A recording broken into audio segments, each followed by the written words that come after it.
السلام عليكم ورحمة الله تعالى وبركاته.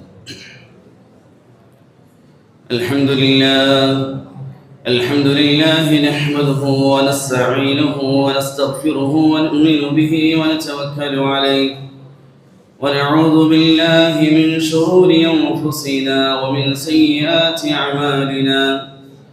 من يهده الله فلا مضل له ومن يضلله فلا هادي له، واشهد ان لا اله الا الله وحده لا شريك له، واشهد ان محمدا عبده ورسوله ارسله بالحق بشيرا ونذيرا وداعيا الى الله باذنه وسراجا منيرا. أما بعد، فأعوذ بالله من الشيطان الرجيم. بسم الله الرحمن الرحيم. يا أيها الذين آمنوا اتقوا الله ولتنظر نفس ما قدمت لغد واتقوا الله إن الله خبير بما تعملون.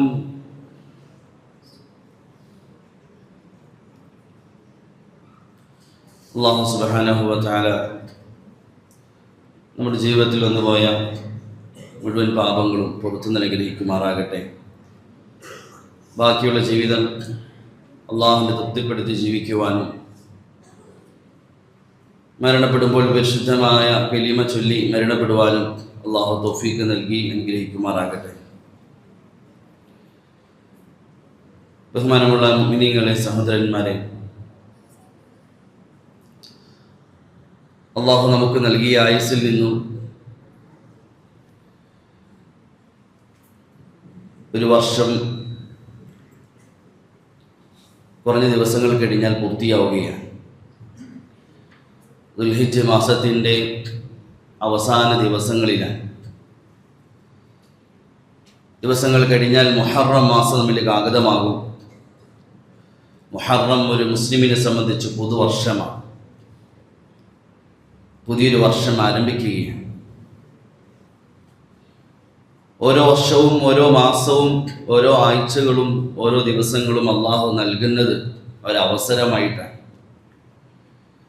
വീണ്ടും വീണ്ടും അള്ളാഹു തആല തയ്യാറാകാനും സമ്പാദിക്കാനും പരിശ്രമിക്കാനും വേണ്ടി അവസരങ്ങൾ നൽകുകയാണ്. റസൂലുള്ളാഹി സ്വല്ലല്ലാഹു അലൈഹി വസല്ലം ദിവസങ്ങളുടെ പ്രഭാത സമയത്ത് പറയുന്ന ദുആകൾ വളരെ അർത്ഥസമ്പൂർണമായ ദുആകൾ. തങ്ങൾ ദുആ ചെയ്യുമായിരുന്നു. അല്ലാഹ് അൽഹംദുലില്ലാഹില്ലദീ അഖാലനാ യൗമനാ ഹാദാ വലം യുഹ്ലിക്നാ ബിദുനൂബിനാ. അല്ലാഹുവേ, നിനക്കാണ് സർവസ്തുതിയും. ഞങ്ങളുടെ ജീവിതത്തിൽ വീണ്ടും ഒരു ദിവസം നീ മടക്കി തന്നിരിക്കുകയാണ്, ഒരവസരം കൂടി തന്നിരിക്കുകയാണ്. ഞങ്ങളുടെ തിന്മയുടെ വലിപ്പം, അതിൻ്റെ പേരിൽ തിന്മയുടെ ദൂഷ്യമായി നീ ഞങ്ങൾ നശിപ്പിച്ചില്ല. നീ നിന്റെ ഔദാര്യത്തിൽ വീണ്ടും ഒരു ദിവസം തന്നിരിക്കുകയാണ് എന്ന് തങ്ങൾ അള്ളാഹുവിനെ സ്തുതിച്ചുകൊണ്ട് പറയുമായി. അതുകൊണ്ട് നമ്മുടെ ജീവിതം എന്ന് പറഞ്ഞാൽ വളരെ വേഗത്തിൽ തീർന്നു പോകുന്ന കുറഞ്ഞ സമയമാണ്. അല്ലാമ ഇഖ്ബാൽ അദ്ദേഹം ജീവിതത്തെ ഉപമിച്ചുകൊണ്ട് അദ്ദേഹം പറഞ്ഞു, അതൊരു മിന്നൽ പിളർപ്പ് പോലെയാണ്, അല്ലെങ്കിൽ ഒരു കത്തിക്കൊണ്ടിരിക്കുന്ന വിളക്ക് പോലെയാണ്. വഴിയരികിൽ കത്തിക്കൊണ്ടിരിക്കുന്ന വിളക്ക് പോലെയാണ്. തീർച്ചയായും അത് കത്തിത്തീരുന്നത് പോലെ ജീവിതം അണഞ്ഞു തീരുന്നതാണ്, കത്തിത്തീരുന്നതാണ്. നിന്റെ കയ്യിൽ ബന്ധിപ്പിച്ചിരിക്കുന്ന വാച്ചിൻ്റെ ഓരോ സൂചിയും അത് കറങ്ങി പൂർത്തിയാകുമ്പോൾ നിന്നോട് വിളിച്ച് പറയുന്നുണ്ട്, ഇന്ന ദാഇറതി ലനുഖ്സാന ഉംരിക്. എൻ്റെ ഓരോ റൗണ്ട് പൂർത്തിയാകുമ്പോൾ നിന്റെ ആയുസ്സിനെ, ജീവിതത്തെ മുറിച്ചുകൊണ്ടാണ്, തീർത്തുകൊണ്ടാണ് ഞാൻ മുന്നോട്ട് പോകുന്നത്. അതുകൊണ്ട് ജീവിതം എത്ര തിളക്കമാർന്നാലും, ദുനിയാവിലെ ജീവിതം എത്ര പളപളപ്പുള്ളതാണെങ്കിലും തീർന്നു പോകാനുള്ളതാണ്. വളരെ സുഖത്തിലും രസത്തിലും ജീവിച്ച ധാരാളം ആളുകൾ ഈ ഭൂമി ലോകത്ത് കഴിഞ്ഞു പോയിട്ടുണ്ട്. അബൂബക്കർ റളിയല്ലാഹു തആല അൻഹു ഖുതുബയിൽ അദ്ദേഹം ചോദിക്കുമായിരുന്നു, അയ്നൽ വല്ലാഹുൽ ഹസന അയ്ന വല്ലാഹുൽ ഹസനത്തുൽ വുജൂഹ് അയ്നൽ മുലൂക് അയ്നൽ ലദീന യുഅജബൂന ബിശബാബിഹിം. നല്ല നല്ല സുന്ദരമായ മുഖത്തിൻ്റെ ഉടമകൾ ഈ ഭൂമിയിൽ ജീവിച്ചിരുന്നു. ഇന്ന് അവരുടെ അവസ്ഥ എന്താണ്? അവരെവിടെ പോയി? രാജാക്കന്മാർ അയ്നൽ മുലൂക് അല്ലദീന ബനുൽ മദായിന വഹസ്സനുഹാ. വലിയ വലിയ തോട്ടങ്ങളും വലിയ വലിയ പട്ടണങ്ങളും നിർമ്മിച്ച രാജാക്കന്മാർ ഈ ലോകത്തുണ്ടായിരുന്നു. അവരെല്ലാം എവിടെ പോയി? അവരുടെ ജീവിതത്തിൻ്റെ സുഖങ്ങളും രസങ്ങളും എല്ലാം അവസാനിച്ചു പോയി. അവരുടെ ജീവിതം തീർന്നു പോകാനുള്ളത്. ഈ ജീവിതം തീരുകയില്ല. അല്ലെങ്കിൽ ഈ ജീവിതം ഒരു അവസരം മാത്രമാണ്. ഇത് അടിച്ചു പൊളിക്കാനുള്ളതാണ്, സുഖിച്ച് തീർക്കാനുള്ളതാണ് എന്ന് പറഞ്ഞ പലരും ഈ ദുനിയാവിൽ ഉണ്ടായിരുന്നു. വമാ ഹിയ ഇൻ ഹിയ ഇല്ലാ ഹയാതുന ദുനിയാ നമൂതു വനഹ്യ വമാ നഹ്നു ബിമബ്ഊസീൻ. ദുനിയാവിലെ ജീവിതം അതിനുശേഷമോ മരണമോ പുനർജന്മമോ ഒന്നുമില്ല. ഇത് ആഘോഷിക്കാനുള്ള ജീവിതമാണ്, സുഖിക്കാനുള്ള ജീവിതമാണെന്ന് പറഞ്ഞ പലരും ഈ ഭൂമിയിൽ ഉണ്ടായിരുന്നു. അവരുടെ ജീവിതവും അവസാനിച്ചു പോയി. അല്ലാഹു നമുക്ക് നൽകിയിരിക്കുന്ന ദുനിയാവ്, ഇവിടുത്തെ അവസരം, ഇതൊരു ലക്ഷ്യത്തിൽ അല്ലാഹു നൽകിയതാണ്. അതുകൊണ്ട് മുഅ്മിൻ, ബുദ്ധിമാനായൊരു മുഅ്മിൻ തൻ്റെ ജീവിതത്തിൻ്റെ ലക്ഷ്യത്തെ മനസ്സിലാക്കി മുന്നോട്ട് പോകുന്നവനാണ്. നമ്മുടെ ജീവിതത്തിൽ ലക്ഷ്യമുണ്ട്. നാം ഈ ദുനിയാവിൽ വന്നത് ഉത്തരവാദിത്തങ്ങൾ പൂർത്തീകരിക്കാൻ വേണ്ടിയാണ്. ആഘോഷിക്കാനും ജീവിതത്തെ സുഖങ്ങൾ കണ്ടെത്തി ജീവിതം നശിപ്പിക്കാൻ വേണ്ടിയല്ല.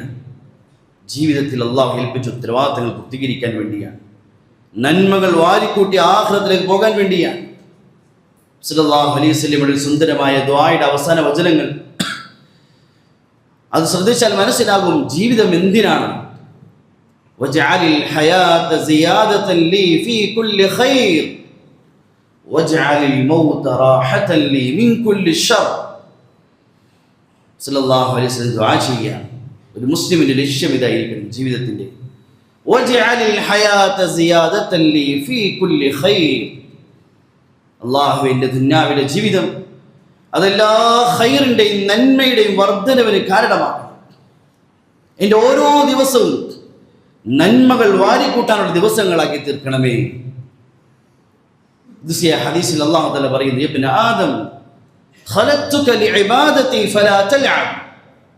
ഈ മനുഷ്യ, നിന്നെ ഞാൻ സൃഷ്ടിച്ചിരിക്കുന്നത് ഇബാദത്തിന് വേണ്ടിയാണ്, ഒരു ലക്ഷ്യത്തിലാണ്. ഫലാ തൽഅബ്, നിന്റെ ജീവിതം കളിയിലും തമാശയിലുമായി ജീവിതം നശിപ്പിച്ച് കളയും. അല്ലാഹു നമുക്ക് നൽകിയിരിക്കുന്ന ഓരോ നിഅമത്തിൻ്റെ മൂല്യത്തെ വിലയം തിരിച്ചറിയണം. പ്രത്യേകിച്ച് അല്ലാഹു നൽകിയിരിക്കുന്ന ജീവിതത്തിൻ്റെ സമയം ഏറ്റവും മൂല്യമുള്ളതാണ്, ഏറ്റവും വിലയുള്ളതാണ്. അതൊരു സെക്കൻഡ് പോലും പാഴാക്കാൻ അല്ലാഹു ദുനിയാവിൽ നൽകിയിട്ടില്ല. പാഴായ കാര്യങ്ങൾ ചിലവഴിക്കാൻ അല്ലാഹു ഒരു സെക്കൻഡ് പോലും ദുനിയാവിൽ നൽകിയിട്ടില്ല. സമയം അത്രമാത്രം വിലയുള്ളതാണ്. ഇബ്നു ഖയ്യിം റഹിമഹുല്ലാഹ് പറയുമായിരുന്നു, ഇളാഅത്തുൽ വഖ്ത് അശദ്ദു മിനൽ മൗത്ത്. സമയം പാഴാക്കൽ മരണത്തേക്കാൾ വലിയ അപകടമാണ്. മരണം കൊണ്ട് എത്ര വലിയ ദുഃഖമാണോ നഷ്ടമാണോ ഉണ്ടാകുന്നത്, അതിനേക്കാൾ വലിയ നഷ്ടവും ദുഃഖവും ഉണ്ടാകും സമയം പാഴാക്കുന്നതിനെ പറ്റി. അബൂബക്കർ ബിൻ അയ്യാഷ് റഹിമഹുല്ലാഹ് അദ്ദേഹം പറയുമായിരുന്നു, മനുഷ്യന്റെ സമ്പത്തോ പൈസയോ ദിർഹമോ നഷ്ടപ്പെട്ടാൽ മനുഷ്യൻ പറയും, ദഹബ ദിർഹമി ദഹബ ദിർഹമി, എൻ്റെ ദിർഹം പോയല്ലോ, എൻ്റെ പൈസ പോയല്ലോ. അവൻ പകല് മുഴുവൻ പറഞ്ഞു നടക്കും. എന്നാൽ അവൻ്റെ സമയം നഷ്ടപ്പെട്ടാൽ, പാഴായ ജോലിയിൽ സമയം ബന്ധപ്പെട്ടാൽ, ദഹബ ഉംരി ദഹബ ഉംരി, എൻ്റെ ആയുസ് വെറുതെ പോയല്ലോ എന്നൊരു മനുഷ്യന് ചിന്തിക്കാനില്ല. അല്ലാഹു നമുക്ക് നൽകിയിരിക്കുന്ന സമയം ഏറ്റവും മൂല്യമുള്ളതാണ്. പ്രത്യേകിച്ച് ഒരു മനുഷ്യൻ്റെ യുവത്വത്തിൽ കടന്നു പോകുന്ന സമയം, ഒരു യുവാവിൻ്റെ സമയം എന്ന് പറഞ്ഞാൽ ഏറ്റവും മൂല്യമുള്ളതാണ്, ഏറ്റവും വിലയുള്ളതാണ്. പ്രത്യേകിച്ച് മുസ്ലിം ഉമ്മത്തിലെ, ഈ മില്ലത്തിലെ, ഈ സമുദായത്തിൻ്റെ യുവാക്കളുടെ സമയം എന്ന് പറഞ്ഞാൽ അത് ഏറ്റവും മൂല്യമുള്ളതാണ്, ഏറ്റവും വിലയുള്ളതാണ്. അല്ലാമ ഇഖ്ബാൽ അതുകൊണ്ട് മുസ്ലിമീങ്ങളായ യുവാക്കളെ സംബോധിച്ച് അദ്ദേഹം സംസാരിക്കുന്നു. വളരെ വാചാരമായി അദ്ദേഹം സംസാരിക്കുന്നു. ഏ മുസൽമാൻ നൗജവാനോ, ഏ മുസ്ലിം യുവാക്കളെ, നിങ്ങൾ എവിടെ നിന്ന് വന്നവരാണ് ചിന്തിക്കുന്നില്ലേ? അദ്ദേഹം ചോദിക്കാം, നിങ്ങൾ എപ്പോഴെങ്കിലും ചിന്തിച്ചിട്ടുണ്ടോ നിങ്ങൾ എവിടെ നിന്ന് വന്നവരാണ്? നിങ്ങൾ ആകാശത്ത് പൊട്ടി വീണ നക്ഷത്രങ്ങളാണ്. മുസ്ലിം യുവാക്കളെ, നിങ്ങൾ ആകാശത്ത് പൊട്ടി വീണ നക്ഷത്രങ്ങളാണ്. മുസ്ലിം ഉമ്മത്തിലെ യുവാക്കൾ അദ്ദേഹം ഉപമിച്ച നക്ഷത്രവുമായി, ആകാശത്ത് വന്ന നക്ഷത്രവുമായി. ഒന്നതിന് പ്രകാശമുണ്ട്, അതിൻ്റെ സ്ഥാനം ഉന്നതമാണ്. ഇതുപോലെ ഉമ്മത്തിലെ യുവാക്കൾ അവർ പ്രകാശിക്കേണ്ടവരാണ്, അവർ ഏറ്റവും ഉന്നത അവസ്ഥയിൽ നിൽക്കേണ്ടവരാണ്. പിന്നെ അദ്ദേഹം ചോദിക്കാണ്, മുസൽമാൻ നൗജവാനോ, മുസ്ലിം യുവാക്കളെ, നിങ്ങളെ പൂർവികരായ യുവാക്കൾ, നിങ്ങൾക്ക് മുമ്പ് കഴിഞ്ഞു പോയ ഈ ഉമ്മത്തിലെ യുവാക്കൾ അവരാരായിരുന്നു ചിന്തിച്ചിട്ടുണ്ടോ? അവർ വലിയ വലിയ രാജാക്കന്മാരുടെ തലയിൽ അണിഞ്ഞിരുന്ന സ്വർണ്ണ കിരീടം കാലുകൾ കൊണ്ട് തട്ടിയിരുന്ന യുവാക്കളെ, മുസ്ലിം യുവാക്കളെ അദ്ദേഹം പറയുകയാണ്. വലിയ വലിയ രാജാക്കന്മാരുടെ മുന്നിൽ ഒരു ഭയവുമില്ലാതെ അവർ നിന്ന് ധീരത്തോടെ അള്ളാഹുവിനെ ദീനെ പരിചയപ്പെടുത്തുമായിരുന്നു. രബീഅ ബിൻ ആമിർ റളിയല്ലാഹു തആലയെ പോലെ റുസ്തമിന്റെ കൊട്ടാരത്തിൽ കണ്ടാൽ ഒരു ഫക്കീറാണ്, പക്ഷേ ധൈര്യത്തോടെ രാജകൊട്ടാരത്തിൽ അദ്ദേഹം പറഞ്ഞു, അല്ലാഹു ബതഅസ്ന, ഞങ്ങൾ അല്ലാഹു അയച്ചതാണ്. മുഗീറത്ത് ബിൻ ശുഅബ റളിയല്ലാഹു തആലയെ പോലെ ശത്രുക്കളെ രാജകൊട്ടാരത്തിൽ എത്തിയ മുഗീറ റളിയല്ലാഹു തആല ചോദിച്ചു, നിങ്ങൾ അറബികൾ പട്ടിണി കൊണ്ടാണല്ലോ നമ്മുടെ നാട്ടിൽ വന്നത്, നിങ്ങൾക്ക് എന്താണ് ആവശ്യം? അദ്ദേഹം പറഞ്ഞില്ല, ഞങ്ങൾ പട്ടിണി കൊണ്ട് വന്നതല്ല, കാരണം അവരെ കണ്ടാൽ ഒരു ഫക്കീറായിരുന്നു. പക്ഷെ അവരുടെ ധൈര്യം, അവരുടെ ശക്തി, ആത്മീയ ശക്തി പറഞ്ഞു, ഞങ്ങളിവിടെ വന്നത് ഞങ്ങളുടെ പ്രവാചകൻ ഹബീബായ തങ്ങൾ ഞങ്ങളോട് പറഞ്ഞിട്ടുണ്ട്, ഞാൻ വന്നിരിക്കുന്ന ഈ നാട്, ഈ രാജ്യം ഞങ്ങൾക്ക് കീഴ്പ്പെടാനുള്ള രാജ്യമാണെന്ന് ഞങ്ങൾക്ക് സന്തോഷ വാർത്ത അറിയിച്ചിട്ടുണ്ട്. അത് നിങ്ങളിൽ നിന്ന് വാങ്ങിക്കാൻ വേണ്ടി വന്നവരാണ്. ഇങ്ങനത്തെ രാജാക്കന്മാരുടെ മുന്നിൽ ഒരു ഭയവുമില്ലാതെ ധീരത്തോടുന്ന യുവാക്കളുടെ പിൻഗാമികളാണ് മുസൽമാൻ നൗജവാനോ, അവരുടെ പിൻതലമുറക്കാരാണ് നിങ്ങൾ. എന്നിട്ട് അവസാനം അദ്ദേഹം പറയുന്നു, എന്നാൽ ഞാൻ യൂറോപ്പിൻ്റെ ലൈബ്രറികൾ സന്ദർശിച്ചപ്പോൾ എൻ്റെ കണ്ണുകൾ നിറഞ്ഞുപോയി, എനിക്ക് നിയന്ത്രിക്കാൻ സാധിക്കാത്ത ദുഃഖമുണ്ടായി. നിങ്ങളുടെ പൂർവികർ രചിച്ച ഗ്രന്ഥങ്ങൾ കൊണ്ട് യൂറോപ്യൻ ലൈബ്രറികൾ നിറഞ്ഞിരിക്കുകയാണ്, നിങ്ങളാണെങ്കിൽ അതിനെ വിലമതിക്കുന്നില്ല. എത്ര ഗ്രന്ഥങ്ങളാണ് മുസ്ലിം യുവാക്കളായ പണ്ഡിതന്മാർ, നേതാക്കന്മാർ ഈ ലോകത്ത് എഴുതി വെച്ചത്. ഇമാം ഇബ്നു സീനിയെ പോലെ അൽ ഖാനൂൻ ഫി തിബ് എന്ന വൈദ്യശാസ്ത്രത്തിലെ വലിയ ഗ്രന്ഥം, ഇമാം റാസിയെ പോലെ അൽ ഹാവി എന്ന വൈദ്യശാസ്ത്ര പ്രസിദ്ധ ഗ്രന്ഥം, അബുൽ ഖാസിം സഹ്റാവിയെ പോലെ വൈദ്യശാസ്ത്ര വലിയ ഗ്രന്ഥം രചിച്ച ഇമാമാണ്, അൽ ഹവാറസ്മിയെ പോലെ ഗണിതശാസ്ത്ര വലിയ ഗ്രന്ഥം രചിച്ച ഇമാമാണ്, ഇബ്നു ഹൈതമിനെ പോലെ വലിയ പ്രകാശശാസ്ത്രത്തിൽ വലിയ ഗ്രന്ഥം രചിച്ച മഹാനാണ്, ഇബ്നു ഖൽദൂനെ പോലെ ഭൂമിശാസ്ത്രത്തിൽ വലിയ ഗ്രന്ഥം രചിച്ച മഹാനാണ്. ഇങ്ങനത്തെ ധാരാളം ഗ്രന്ഥങ്ങൾ കൊണ്ട് യൂറോപ്പിന്റെ ലൈബ്രറികൾ നിറഞ്ഞിരിക്കുന്നത് കണ്ടപ്പോൾ എൻ്റെ കണ്ണുകൾ നിറഞ്ഞു. നിങ്ങളുടെ പൂർവികരാണ് ഇതെല്ലാം ചെയ്തു വെച്ചത്, പക്ഷെ നിങ്ങൾ അതിനെ മുതലെടുത്തില്ല, നിങ്ങൾ അതിൻ്റെ പിൻതലമുറക്കാരായില്ല. അതുകൊണ്ട് മുസൽമാൻ നൗജവാനോ, അതുകൊണ്ട് മുസ്ലിം യുവാക്കൾ, നിങ്ങൾ ഉണരിൻ. നിങ്ങൾ ആരുടെ പിൻതലമുറക്കാരാണ്, നിങ്ങളുടെ സ്ഥാനം എന്താണ്, നിങ്ങളുടെ കഴിവെന്താണ്, നിങ്ങളുടെ ശക്തി എത്രയാണ് തിരിച്ചറിയും. അല്ലാമ ഇഖ്ബാൽ അദ്ദേഹം വളരെ വാചാലമായി മുസ്ലിം യുവാക്കളുടെ സംസാരിക്കുന്നു. അല്ലാഹു തആല നമുക്ക് നൽകിയിരിക്കുന്ന പ്രത്യേകിച്ച് ഉമ്മത്തിലെ യുവാക്കൾ ജീവിതം എവിടെയെങ്കിലും ആരുടെയെങ്കിലും പുറകിൽ നശിപ്പിക്കാനുള്ളതല്ല. നമുക്ക് പലതും ചെയ്യാനുണ്ട്. പ്രത്യേകിച്ച് ഉമ്മത്തിലെ യുവാക്കൾക്ക് പലതും ചെയ്യാൻ സാധിക്കും, പല വിപ്ലവങ്ങളും സൃഷ്ടിക്കാൻ സാധിക്കും. അതിനുള്ള കഴിവ് അല്ലാഹു നൽകിയിട്ടുണ്ട്. വെറുതെ ആരുടെയെങ്കിലും പുറകിൽ ജീവിതം നശിപ്പിക്കേണ്ടവരല്ല. അറബി ഭാഷയിൽ ഒരു പ്രയോഗമുണ്ട്, കുൻ കൽ ഗൈസ് ഐനമാ വഖഅ നഫഅ. നീ ഒരു മഴ പോലെയായി തീരും, എവിടെ പെയ്താലും അതിന് പ്രയോജനം ലഭിക്കും. മനുഷ്യർക്കും മൃഗങ്ങൾക്കും എല്ലാവർക്കും പ്രയോജനമുള്ള ഒരു മഴ പോലെയാകുന്ന ഒരു മുസ്ലിം. വെറുതെ ജീവിതം പാഴാക്കാനുള്ളതല്ല, സമയങ്ങൾ തീർത്തു കളയാനുള്ളതല്ല, മനുഷ്യർക്ക് വേണ്ടി പലതും ചെയ്യാനുണ്ട്. കുൻ കൽ ഗൈസ് അല്ലെങ്കിൽ കുൻ കൽ ഖമർ കുൻ കശംസ്. നീ സൂര്യനെ പോലെയാകി, മനുഷ്യർക്കെല്ലാം പ്രകാശം നൽകുന്ന സൂര്യനെ പോലെയാകി. എന്നാൽ ഇന്ന് നമ്മൾ പ്രത്യേകിച്ച് ഉമ്മത്തിലെ യുവാക്കൾ ലക്ഷ്യബോധമില്ലാതെ, ഉത്തരവാദിത്തങ്ങളില്ലാതെ ജീവിതത്തിൻ്റെ സമയവും സമ്പത്തും ആരോഗ്യം നശിപ്പിക്കുകയാണ്. പ്രത്യേകിച്ച് യൂറോപ്യൻ സംസ്കാരത്തിന്റെ പുറകിൽ ജീവിതം നശിപ്പിക്കുകയാണ്. നാം ഉറക്കത്തിലാണ്, ഉണരേണ്ട സമയമായി. ഇസ്ലാമിന്റെ ശത്രുക്കൾ ആഗ്രഹിക്കുന്നത് തന്നെയാണ്, ഉമ്മത്തിലെ യുവാക്കൾ ഉറങ്ങാൻ തന്നെയാണ് ഇസ്ലാമിന്റെ ശത്രുക്കൾ ആഗ്രഹിക്കുന്നത്. നമ്മളെ പലതിൻ്റെ പുറകിൽ പലതിൻ്റെയും അടിമകളാക്കി, കളിയുടെയും പലതിൻ്റെയും അടിമകളാക്കി നമ്മൾ ഉറക്കിക്കെടുത്താൻ തന്നെയാണ് ഇസ്ലാമിലെ ശത്രുക്കൾ എന്നും ആഗ്രഹിക്കുന്നത്. ഉണരരുത്. ഉമ്മത്തിലെ യുവാക്കൾ ഉണർന്നാൽ ഇനി വീണ്ടും മുആദ് ബിൻ ജബൽ ഉണ്ടാകും, സഅദ് ബിൻ മുആദ് ഉണ്ടാകും, സെയ്ദ് ബിൻ ഹാരിസ് ഉണ്ടാകും, മുഹമ്മദ് ബിൻ ഖാസിം സഖഫി ഉണ്ടാകും, താരിഖ് ബിൻ സിയാദ് ഉണ്ടാകും, സലാഹുദ്ദീൻ അയ്യൂബി ഉണ്ടാകും. ഇനിയും വീണ്ടും ചരിത്ര പുരുഷന്മാർ വീണ്ടും മുന്നോട്ട് വരും. അതുകൊണ്ട് ഉമ്മത്തിലെ യുവാക്കളെ ഉറക്കാൻ വേണ്ടി തന്നെ ഇസ്ലാമിന്റെ ശത്രുക്കൾ പലതും ഇങ്ങനെ പടച്ചു വിടുകയാണ്. നാം അറിയാതെ പലതിൻ്റെ പുറകിൽ ശത്രുക്കൾ വിരിച്ച വലയിൽ കുടുങ്ങി പലതിൻ്റെ പുറകിൽ ജീവിതം ഉമ്മത്തിലെ മുതിർന്നവരും യുവാക്കളെ നശിപ്പിക്കുകയാണ്. അതൊരു അഭിമാനമായി കണ്ട് ജീവിതം നശിപ്പിക്കുകയാണ്. അതുകൊണ്ട് അള്ളാഹു നമുക്ക് നൽകിയിരിക്കുന്ന കഴിവുകൾ അത് വിലപ്പെട്ടതാണ്, അത് പാഴാക്കാനുള്ളതല്ല. മൗലാന അബുൽ ഹസൻ നദ്വി റഹ്മത്തുള്ളാഹി തആല അലൈഹി അദ്ദേഹം ഒരു ഗ്രന്ഥം എഴുതി. അദ്ദേഹത്തിൻ്റെ ഒരു മുസ്ലിം യുവാക്കളുടെ ഒരു പ്രോഗ്രാമിൽ അദ്ദേഹം നടത്തിയ നസീഹത്താണ്.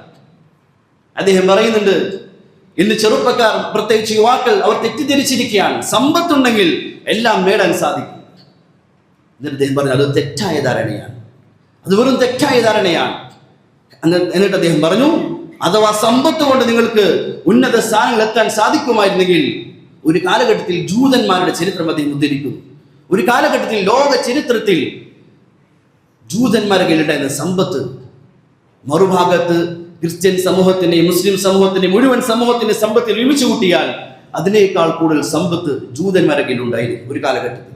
പക്ഷെ അന്നും അവർ നിന്ദ്യരായിരുന്നു. ഈ ലോകത്ത് ഇത്രയെല്ലാം സമ്പത്ത് ഉണ്ടായിട്ടും അവർ നിന്ദ്യരായിരുന്നു. എന്നാൽ അവർ പരിശ്രമിച്ച് അധ്വാനിച്ച് പല നേട്ടങ്ങളും കൈവരിക്കുകയും അറബ് ലോകത്തെ കീഴ്പ്പെടുത്തുകയും ചെയ്തപ്പോൾ ഇന്ന് അവർ സ്വീകരിക്കപ്പെടുന്നവരായി മാറി. എന്നിട്ട് അദ്ദേഹം പറയുന്നു, ഇത് ചരിത്രമാണ്. അതുകൊണ്ട് മുസ്ലിം യുവാക്കളെ, നിങ്ങൾ വഞ്ചിക്കപ്പെട്ടു പോകണ്ട. വെറും സമ്പത്തിന്റെ പുറകിൽ ഓടി ജീവിതം നശിപ്പിച്ചാൽ നിങ്ങൾക്ക് ഒരിക്കലും വിജയിക്കാൻ സാധിക്കില്ല. നിങ്ങളിൽ ആത്മീയമായ ഗുണങ്ങൾ നേടിയെടുക്കണം, ആത്മീയമായ ശക്തി നിങ്ങൾ നേടിയെടുക്കണം. എന്നാൽ നിങ്ങൾ ലോകത്ത് ചരിത്ര പുരുഷന്മാരായി മാറും. നിങ്ങൾക്ക് അതിന് നിങ്ങൾക്ക് വലിയ വിപ്ലവങ്ങൾ സൃഷ്ടിക്കാൻ സാധിക്കും. അവിടെ പ്രത്യേകിച്ച് ഉമ്മത്തിലെ യുവത്വം അത് വലിയൊരു അവസരമാണ്. പലതും ചെയ്യാനുള്ള അവസരമാണ്. അറബി ഭാഷയിൽ പറയാറുണ്ട്, അസീമത്തു ശബാബ് തഹ്ദിമുൽ ജിബാൽ. യുവാവിന്റെ മനോധൈര്യം അത് പർവ്വതത്തെ തകർക്കാൻ സാധിക്കുന്നതാണ്. അതുകൊണ്ട് അല്ലാമ ഇഖ്ബാൽ പറയുന്നു, ഏ മുസൽമാൻ നൗജവാനോ, ഏ മുസ്ലിം യുവാക്കളെ, നിങ്ങൾ കഴുകന്മാരെ പോലെയാകണം. അതിന്റെ സ്ഥാനം ആകാശത്താണ്, ഏറ്റവും ഉന്നതമാണ്, വലിയ ലക്ഷ്യത്തിലാണ്. ഇതുപോലെ മുസ്ലിം യുവാക്കൾ ഏതെങ്കിലും അഴുക്കിന്റെ പുറകിൽ സഞ്ചരിക്കേണ്ടവരല്ല, വലിയ ലക്ഷ്യത്തിൽ ജീവിക്കേണ്ടവരാണ്. കഴുകന്മാരെ പോലെയാകണം. കുറഞ്ഞ സമയമേ യുവത്വമുള്ളൂ, അതങ്ങ് തീർന്നു പോകും. അഹ്മദ് ബിൻ ഹംബൽ റഹ്മത്തുള്ളാഹി തആല പറഞ്ഞതുപോലെ അദ്ദേഹം പറഞ്ഞു, എന്റെ വസ്ത്രത്തിന്റെ കൈയുടെ ഭാഗത്തിരിക്കുന്ന വസ്തു പോലെയാണ് യുവത്വം എന്ന് പറഞ്ഞാൽ എപ്പോൾ വേണമെങ്കിലും താഴെ വീഴാം. ഇതുപോലെ എപ്പോൾ പെട്ടെന്ന് തീർന്നു പോകുന്നതാണ് യുവത്വം. ധാരാളം കാര്യങ്ങൾ ചെയ്യാനുള്ള അവസരമാണ് യുവത്വം. പക്ഷെ അത് പെട്ടെന്ന് തീർന്നു പോകും, പെട്ടെന്ന് അവസാനിച്ചു പോകും. അവിടെ അള്ളാഹു നമുക്ക് നൽകിയിരിക്കുന്ന യുവത്വം ഇതൊരു അവസരമാണ്, ഇത് പാഴാക്കാനുള്ളതല്ല. നമുക്ക് വലിയ വലിയ വിപ്ലവങ്ങൾ സൃഷ്ടിക്കാൻ സാധിക്കും ഉമ്മത്തിലെ യുവാക്കളെ കൊണ്ട്.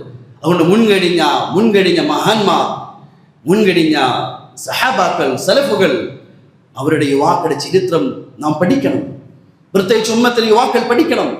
അവർ നമ്മളെപ്പോലെ യുവത്വം അവരുടെ സെക്കൻഡ് പോലും പാഴാക്കാൻ അധ്വാനിച്ചു. അവർക്കും ലഭിച്ചു നമ്മളെപ്പോലെ യുവത്വം. പക്ഷെ ആ യുവത്വത്തെ അവർ ഏതെങ്കിലും കളിയുടെയും അല്ലെങ്കിൽ ഏതെങ്കിലും പ്രയോജനമില്ലാത്ത കാര്യങ്ങളെ പുറകിൽ പാഴാക്കിയില്ല. മറിച്ച് ആ യുവത്വത്തിന്റെ ഓരോ സെക്കൻഡുകളെയും ഉത്തരവാദിത്തങ്ങൾ പൂർത്തീകരിക്കാൻ ഉപയോഗിച്ചു. സഅദ് ബിൻ മുആദ് റളിയല്ലാഹു തആല അൻഹുവിനെ പോലെ 31-ാമത്തെ വയസ്സിൽ മുസ്ലിമായ സഹാബി, വെറും 31-ാമത്തെ വയസ്സിൽ മുസ്ലിമായ സഹാബി 37-ലോ അല്ലെങ്കിൽ 36-ലോ അദ്ദേഹം മരണപ്പെട്ടു. 5 വർഷം അല്ലെങ്കിൽ 6 വർഷം ഒരു യുവാവാണ്. അദ്ദേഹം ഇസ്ലാമിലേക്ക് വന്നു. ഉടനെ തന്റെ കുടുംബക്കാർ ഒരുമിച്ച് കൂട്ടി അദ്ദേഹം ചോദിച്ചു, എനിക്ക് നിങ്ങളിലുള്ള സ്ഥാനം എന്താണ്? അവർ ഞങ്ങളുടെ സയ്യിദാണ്, നേതാവാണ്, നിങ്ങൾ എന്ത് പറയുന്നത് അനുസരിക്കും. അദ്ദേഹം പറഞ്ഞു, ഞാൻ മുസ്ലിം ആയിരിക്കുകയാണ്. ഇനി ഞാൻ നിങ്ങളുമായി സംസാരിക്കണമെങ്കിൽ നിങ്ങളും ഇസ്ലാമിലേക്ക് കടന്നു വരണം. മുഴുവൻ സമൂഹത്തെയും ഇസ്ലാമിലേക്ക് കൊണ്ടുവന്നു. യുവാക്കൾ ചെവി തുറന്ന് കേൾക്കേണ്ടതാണ്. ഒരു യുവാവിന്റെ ഉത്തരവാദിത്വം.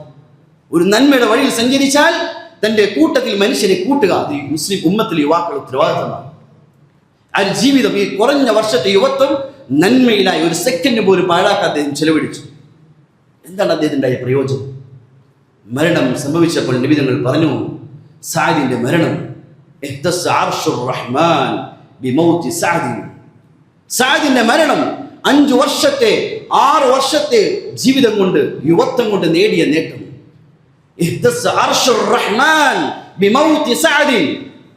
സഅദിന്റെ മരണം ഇത്രയും അല്ലാഹുവിന്റെ അംഗീകാരമുള്ള മരണമായിരുന്നു.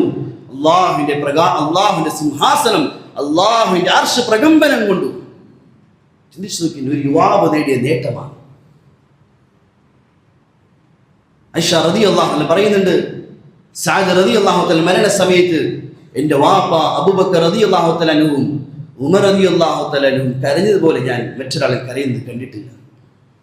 അദ്ദേഹത്തിൻ്റെ സ്ഥാനം, അവർക്കുണ്ടായ സ്ഥാനം, അദ്ദേഹം മരണപ്പെട്ട നബി തങ്ങളുടെ നെഞ്ചിൽ ഇരിക്കുന്ന അവസ്ഥയിലാണ്. അദ്ദേഹത്തിന്റെ രക്തം നബി തങ്ങളുടെ മുഖത്തുകൂടി ഒലിക്കുകയുണ്ടായി. അത്രമാത്രം നബിയുമായി ഒരു യുവാവിന്റെ ബന്ധം. നബി തങ്ങൾ പറഞ്ഞു, സഅദിനെ ബഹുമാനിക്കാൻ ഭൂമിയിലേക്ക് 70,000 മലക്കുകളെ ഇറക്കി. ജനാസ ചുമക്കുമ്പോൾ ഭാരമില്ല. മുനാഫികൾ പലതും പറയാൻ തുടങ്ങി. നബി തങ്ങൾ പറഞ്ഞു, ജനാസക്ക് മയ്യത്തിന് ഭാരമില്ലാത്തത് അത് ചുമക്കുന്ന സഅദിന്റെ ജനാസ ചുമക്കുന്ന മലക്കുകളാണ്. സഅദ് റളിയല്ലാഹു അൻഹു ഖബർ കുഴിച്ച സഹാബാക്കൾ പറയുന്നു, ഖബർ കുഴിക്കുമ്പോൾ തന്നെ ഖബറിൽ നിന്ന് കസ്തൂരിയുടെ സുഗന്ധം. ഒരു സഹാബി പറയുന്നു, സഅദിന്റെ ഖബറടക്കിയ ശേഷം ഖബറിന്റെ പുറത്തുള്ള പിടി മണ്ണ് ഞാൻ അതെടുത്തുകൊണ്ട് ഞാൻ അത് വീട്ടിൽ ചെന്ന് തുറന്നു നോക്കുമ്പോൾ അത് കസ്തൂരിയുടെ സുഗന്ധം. നബി തങ്ങൾ പറഞ്ഞു, ലമനാദീലു സഅവല്ലാഹി ലമനാദീലു സഅദ് ബിൻ മുആദ് ഫിൽ ജന്ന അഹ്സനു മിമ്മാ തറൗൻ. നബി തങ്ങൾ ഒരു നല്ല വസ്ത്രം ധരിച്ച് പള്ളിയിൽ വന്നപ്പോൾ സഹാബാക്കളെ വസ്ത്രം പിടിച്ചു നോക്കാൻ തുടങ്ങി. അതിന്റെ മിനുസവും തിളക്കവും കണ്ടപ്പോൾ നബി തങ്ങൾ പറഞ്ഞു, സഅദ് ബിൻ മുആദിന്റെ സ്വർഗ്ഗത്തിലെ കർച്ചീഫ് ഇതിനേക്കാൾ എത്രയോ ഉന്നതമാണ്. ഒരു യുവാവിനെ പറ്റി നബി തങ്ങൾ പറഞ്ഞ നുബുവത്തിന്റെ വാക്കുകൾ പറഞ്ഞ സന്തോഷ വാർത്തകളാണ്. ഒരു യുവാവ് നേടിയ നേട്ടം വെറും 5 വർഷം 6 വർഷം. ഇവരാണ് നമ്മുടെ മാതൃകാ പുരുഷന്മാർ. മുആദ് ബിൻ ജബൽ റളിയല്ലാഹു തആല അൻഹുവിനെ പോലെ 18-ാമത്തെ വയസ്സിൽ മുസ്ലിമായ സഹാബി 33-ാമത്തെ വയസ്സിൽ മരണപ്പെട്ടു. യുവത്വ കാലഘട്ടം, യുവത്വത്തിൽ തന്റെ ജീവിതം മുഴുവൻ ദീനു വേണ്ടി ചെലവഴിച്ചു. നബി തങ്ങൾ എത്ര സന്തോഷ വാർത്തകൾ. നബി തങ്ങൾ പറഞ്ഞു, ഖുദുൽ ഖുർആന മിൻ 40. ഖുർആൻ നിങ്ങൾ പഠിക്കണം 4 പേരിൽ നിന്ന്. തങ്ങൾ സല്ലല്ലാഹു അലൈഹി വസല്ലം ഖുർആൻ നിങ്ങൾ പഠിക്കണം 4 പേരിൽ നിന്ന്. അബ്ദുല്ലാഹ് ഇബ്നു മസ്ഊദ്, ഉബയ്യ് ഇബ്നു കഅബ്, സാലിം മൗല അബി ഹുദൈഫ വ മുആദ് ഇബ്നു ജബൽ. മുആദ് ഇബ്നു ജബൽ ഖുർആൻ പഠിക്കണം. അഅലമുഹും ബിൽ ഹലാൽ വൽ ഹറാം മുആദ് ഇബ്നു ജബൽ. എൻ്റെ ഉമ്മത്തിൽ ഏറ്റവും ഹലാലും ഹറാമും തിരിച്ചത് മുആദ് ഇബ്നു ജബലാണ്. യമനിലേക്ക് അദ്ദേഹത്തെ യാത്രയാക്കുന്ന സമയം അദ്ദേഹം വാഹനപ്പുറത്ത് നബിതങ്ങൾ കടിഞ്ഞാൻ പിടിച്ച് നബിതങ്ങൾ നടക്കുകയാണ്. നബിതങ്ങൾ നടക്കുന്നു, അദ്ദേഹം വാഹനപ്പുറത്ത്. ഒരു യുവാവ് നബിതങ്ങളുമായുള്ള ബന്ധം, സ്ഥാനം എത്രയാണ്, എത്ര വലിയ സ്ഥാനമാണ്. അതുകൊണ്ട് ഉമർ റളിയല്ലാഹു അൻഹു പറയുമായിരുന്നു, ലൗ കാന മുആദ് ഹയ്യൻ ലഅസ്തഖ്ലഫു. മുആദ് ജീവിച്ചിരുന്നെങ്കിൽ 3-ാം ഖലീഫയായി ഞാൻ മുആദിനെ തീരുമാനിക്കുമായിരുന്നു. നാളെ ആഖിറത്തിൽ ചെല്ലുമ്പോൾ അല്ലാഹ് എന്നോട് ചോദിച്ചാൽ ഉമ്മത്തിനെ ആരെ ഏൽപ്പിച്ചിട്ടാണ് വന്നത് ഉമറെ എന്ന് ചോദിച്ചാൽ ഞാൻ പറയും, മുആദിനെ ഏൽപ്പിച്ചിട്ടാണ് വന്നത്. കാരണം നിന്റെ നബിതങ്ങൾ പറഞ്ഞിട്ടുണ്ട്, നാളെ ആഖിറത്തിൽ വരും ഉലമാക്കൾ ആഖിറത്തിൽ വരുമ്പോൾ അവരുടെ ഇമാമായി മുആദ് ഉണ്ടാകും എന്ന് നബിതങ്ങൾ പറഞ്ഞിട്ടുണ്ട്. അതുകൊണ്ട് ഞാൻ മുആദിനെ ഏൽപ്പിച്ചിട്ടാണ് വന്നത്. ഒരിക്കൽ ഉമർ റളിയല്ലാഹു അൻഹു കൂട്ടുകാരെ കൂടെ ഇരിക്കുമ്പോൾ പറഞ്ഞു, നിങ്ങൾ ഓരോരുത്തരും നിങ്ങളുടെ ആഗ്രഹങ്ങൾ, ഇഷ്ടങ്ങൾ പറയാൻ പറഞ്ഞു. അവർ പറഞ്ഞു, ഇരിക്കുന്ന വീട് നിറയെ സ്വർണ്ണമുണ്ടായിരുന്നെങ്കിൽ അത് ദീനിന്റെ വഴിയിൽ ചിലവഴിക്കാമായിരുന്നു. ഇരിക്കുന്ന വീട് നിറയെ ദിർഹമുകൾ ഉണ്ടായിരുന്നെങ്കിൽ അത് ദീനിന്റെ വഴിയിൽ ചിലവഴിക്കാമായിരുന്നു. ഇങ്ങനെ പല പല നന്മകളും കൂട്ടുകാർ അവർ ഷെയർ ചെയ്തപ്പോൾ ഉമർ റളിയല്ലാഹു അൻഹു പറഞ്ഞു, എന്നാൽ എൻ്റെ ആഗ്രഹങ്ങൾ കേട്ടുകൊള്ളി. എൻ്റെ ആഗ്രഹം എന്താണ്? എനിക്ക് മുആദിനെ പോലെയുള്ള ചില വ്യക്തികളെ, ചില യുവാക്കളെ കിട്ടിയിരുന്നെങ്കിൽ അവരെ കൊണ്ട് ദീനിന്റെ ഖിദ്മത്ത് ചെയ്യിപ്പിക്കാമായിരുന്നു. ഒരു 18 മുതൽ 33 വയസ്സുള്ള യുവത്വം കൊണ്ട് നേടിയ നേട്ടമാണ്. ഇവരാണ് നമ്മുടെ മാതൃകാ പുരുഷന്മാർ. പ്രത്യേകിച്ച് മുസ്ലിം ഉമ്മത്തിലെ യുവാക്കൾ ഇവരെയാണ് മാതൃകയാക്കേണ്ടത്. ഇവരുടെ ഉള്ളിൽ 2 നന്മകൾ കാണാം, 2 നന്മകൾ തിളങ്ങിക്കാണാം. ഒന്ന്, അവരുടെ ജീവിതത്തിൽ ലക്ഷ്യം അള്ളാഹുവിന്റെ പരിശുദ്ധമായ ഇസ്ലാം, അള്ളാഹുവിന്റെ പരിശുദ്ധമായ ദീൻ ഈ വെളിച്ചം ലോകത്ത് പരക്കണം. ഇസ്ലാമിന്റെ കൊടി അവർ ഏറ്റെടുത്തു. അവരുടെ കരങ്ങളിൽ ഇസ്ലാമിന്റെ കൊടി മാത്രമേ പിടിച്ചുള്ളൂ. മറ്റൊരു കൊടി ഏറ്റെടുക്കാൻ തയ്യാറായില്ല. കാരണം അവരുടെ കൈകളിൽ ഇസ്ലാമിന്റെ കൊടികൾ ഉണ്ടായിരുന്നു. ഇന്ന് ഉമ്മത്തിലെ യുവാക്കളുടെ കൈകളിൽ ഇസ്ലാമിന്റെ കൊടികൾ ഇല്ലാത്തതിന്റെ പേരിൽ പല പാശ്ചാത്യന്റെ കൊടികൾ കയ്യിൽ പിടിക്കേണ്ട ഗതികേടില്ലായി മാറി. അല്ലാമ ഇക്ബാൽ അദ്ദേഹം ചോദിക്കുന്നുണ്ട്, ലജ്ജ തോന്നുന്നില്ലേ മുസ്ലിം യുവാക്കളെ, നിങ്ങൾക്ക് ലജ്ജ തോന്നുന്നില്ലേ? നിങ്ങൾ എന്തിനാണ് യൂറോപ്യൻ പാശ്ചാത്യ സംസ്കാരത്തെ മുറുകെ പിടിക്കുന്നത്? അദ്ദേഹം അവിടെ ഉപയോഗിച്ച പ്രയോഗം തന്നെ മഗ്റബി തഹ്സീബ്, പടിഞ്ഞാറൻ സംസ്കാരം. അദ്ദേഹം പറയുന്നു, അത് ബാഹ്യമായി ഭംഗിയുണ്ടെങ്കിലും ആന്തരികമായി ശൂന്യമാണ്. ആത്മാവില്ലാത്ത വെറും ബാഹ്യമായ കോലങ്ങൾ മാത്രമാണ് പടിഞ്ഞാറൻ സംസ്കാരം. നിങ്ങൾ ആരാണ് മുസൽമാൻ നൗജവാനോ? നിങ്ങൾ ആരാണ്? നിങ്ങൾ ലോകത്തിന്റെ സംസ്കാരം പഠിപ്പിച്ചവരാണ്. ലോകത്തൊന്നും അറിയാത്ത സമൂഹത്തിന് ജീവിതം പഠിപ്പിച്ചവർ നിങ്ങളാണ്. ആ നിങ്ങൾ പാശ്ചാത്യന്റെ സംസ്കാരത്തെ പിടിക്കാൻ ലജ്ജ തോന്നുന്നില്ലേ? അല്ല, മൈക്കബാൽ അദ്ദേഹം ചോദിക്കുകയാണ്. നമുക്ക് വ്യക്തമായ ലക്ഷ്യമുണ്ട്. വെറുതെ ആരുടെയെങ്കിലും പുറകിൽ ആർക്കെങ്കിലും വേണ്ടി ജീവിതം നശിപ്പിക്കേണ്ടവരല്ല, ആരോഗ്യം നശിപ്പിക്കേണ്ടവരല്ല, സമയം പാഴാക്കേണ്ടവരല്ല, ബുദ്ധി പാഴാക്കേണ്ടവരല്ല, സമ്പത്ത് പാഴാക്കേണ്ടവരല്ല. നമ്മുടെ ഓരോ സെക്കൻഡും വിലയുള്ളതാണ്. നമുക്ക് പലതും ചെയ്യാനുണ്ട്. നമ്മുടെ ഓരോ സെക്കൻഡും വിലയുള്ളതാണ്. നമ്മുടെ ഓരോ പൈസയും വിലയുള്ളതാണ്. ആർക്കെങ്കിലും വേണ്ടി പാഴാക്കാനുള്ളതല്ല. നമ്മുടെ പൈസകൾ വിലയുള്ളതാണ്. നമ്മുടെ ആരോഗ്യം വിലയുള്ളതാണ്. പല നന്മകളും ലോകത്തെ ചെയ്തു വെച്ചിട്ട് യാത്രയാകാനുള്ളവരാണ്. ആർക്കെങ്കിലും വേണ്ടി ആർപ്പ് വിളിച്ചും ജീവിതം പാഴാക്കിയും ജീവിതം നശിപ്പിക്കേണ്ടവരല്ല. പ്രത്യേകിച്ച് ഉമ്മത്തിലെ യുവാക്കൾ, നാം ഓരോരുത്തരും, പ്രത്യേകിച്ച് ഉമ്മത്തിലെ യുവാക്കൾ നമ്മുടെ ശക്തിയെ, നമ്മുടെ കഴിവിനെ, നമ്മുടെ താക്കത്തിനെ, നമ്മുടെ യോഗ്യതയെ നാം തിരിച്ചറിയണം. ഇസ്ലാമിന്റെ ശത്രുക്കൾ ആഗ്രഹിക്കുന്നത് ഉമ്മത്തിലെ യുവാക്കൾ അവർ ഇങ്ങനെ ഉറങ്ങിക്കിടക്കാനും ജീവിതം പലതിന്റെ പുറകിൽ നശിപ്പിക്കാൻ തന്നെയാണ്. അതുകൊണ്ട് ഇസ്ലാമിന്റെ ശത്രുക്കൾ വിരിച്ച വലയിൽ കുടുങ്ങി ജീവിതം നശിപ്പിച്ചാൽ അതിന്റെ ദുരന്തം നാം തന്നെ അനുഭവിക്കേണ്ടി വരും. അതുകൊണ്ട് നമ്മൾ ഉണരേണ്ട സമയമായി. നാം ഉണരണം. ബുദ്ധിപൂർവമായിരിക്കണം ഓരോ കാര്യങ്ങൾ കൈകാര്യം ചെയ്യുന്നത്. ഒഴുകുന്ന ഒഴുക്കിന് ഒപ്പം ഒഴുകേണ്ടവരല്ല. നാം മാറി ചിന്തിക്കേണ്ട സമയമായി. നമ്മുടെ ജീവിത ശൈലികൾ മാറ്റേണ്ട സമയമായി.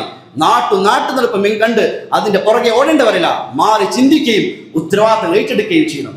ഏറ്റവും വലിയ നഷ്ടവാളി ഉലമാക്കൾ പറയുമായിരുന്നു, ഏറ്റവും വലിയ അഖ്സറുൻ നാസി മൻ ബാഅ ആഖിറതഹു ബിദുനിയ, തന്റെ ദുനിയാവിന് വേണ്ടി ആഖിറം പാഴാക്കിയവനാണ്. ഈ ഭൂമി ലോകത്തെ ഏറ്റവും വലിയ നഷ്ടവാളി തന്റെ ആഖിറത്തെ പാഴാക്കി താൽക്കാലികമായി ദുനിയാവിന് വേണ്ടി. എന്നാൽ അവനേക്കാൾ വലിയ നഷ്ടവാളി മറ്റുള്ളവരുടെ ദുനിയാവിന് വേണ്ടി സ്വന്തം ആഖിറം പാഴാക്കിയവർ. സ്വന്തം ദുനിയാവ് പോലുമല്ല, മറ്റുള്ളവരുടെ ദുന്യവിയായ കാര്യങ്ങൾക്ക് വേണ്ടി സ്വന്തം ആഖിറം പാഴാക്കിയവൻ ഈ ഭൂമിയിൽ ഏറ്റവും വലിയ ഭാഗ്യം കെട്ടവനാണ്, മൂഢനാണ്. അവിടെ ബുദ്ധിമാന്മാരായി പ്രത്യേകിച്ച് ഉമ്മത്തിലെ യുവാക്കൾ ബുദ്ധിപൂർവ്വം കാര്യങ്ങൾ കൈകാര്യം ചെയ്യണം. ഒഴുക്കിടത്ത് ഒഴുകേണ്ടവരല്ല. നമുക്ക് ഉത്തരവാദിത്തങ്ങളുണ്ട്, നമുക്ക് പലതും ചെയ്യാനുണ്ട്. നമ്മുടെ സമ്പത്തും സമയവും എല്ലാം വിലപ്പെട്ടതാണ്, അത് പാഴാക്കാനുള്ളതല്ല.